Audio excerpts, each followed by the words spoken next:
Most people think mental strength is something you're born with.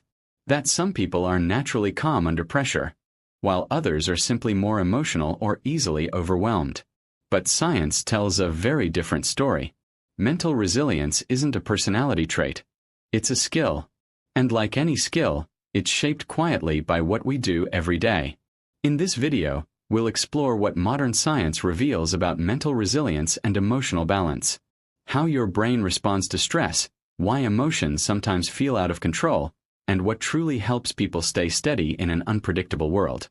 Not through extreme techniques or forced positivity, but through understanding how the mind actually works and how small daily patterns shape long-term emotional health.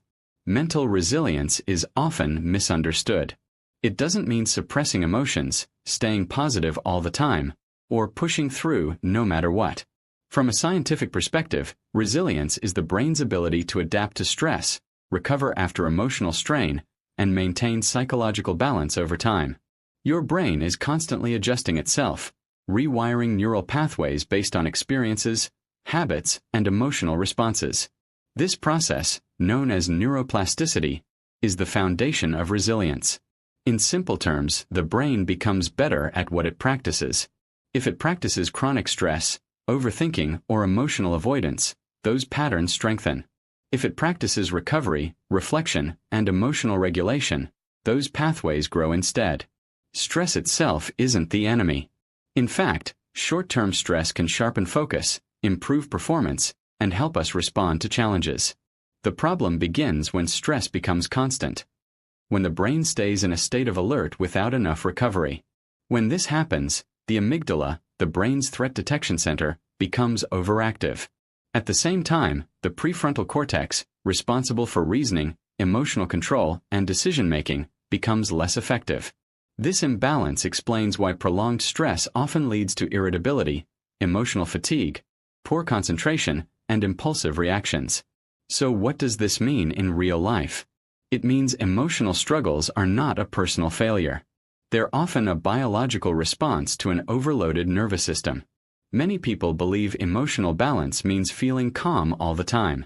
But emotional balance actually means being able to experience emotions without being controlled by them. Research shows that suppressing emotions increases stress hormones and emotional rebound over time.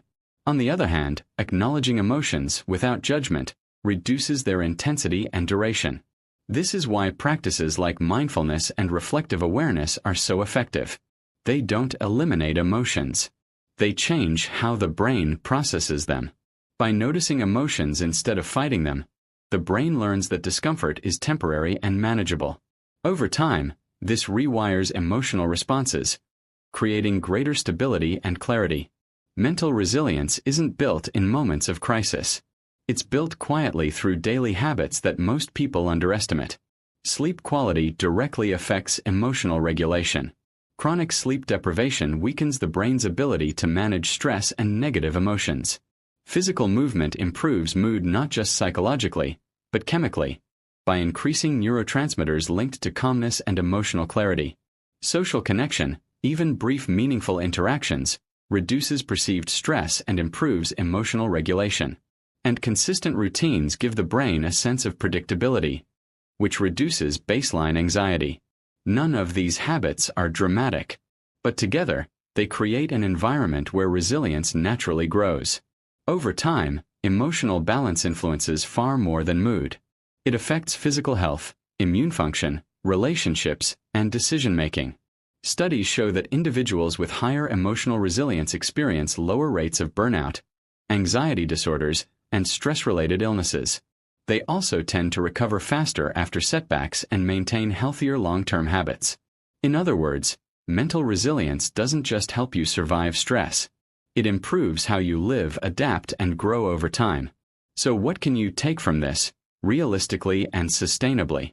First, emotional strength isn't about control. It's about awareness and recovery.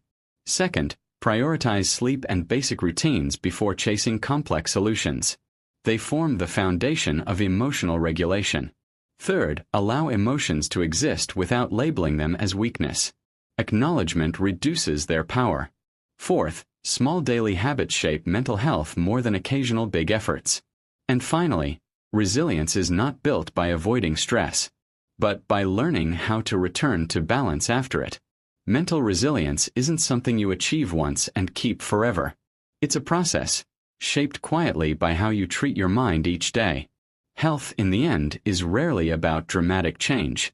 It's about understanding how your body and brain work together, and making slightly better choices, consistently, patiently, and with compassion for yourself.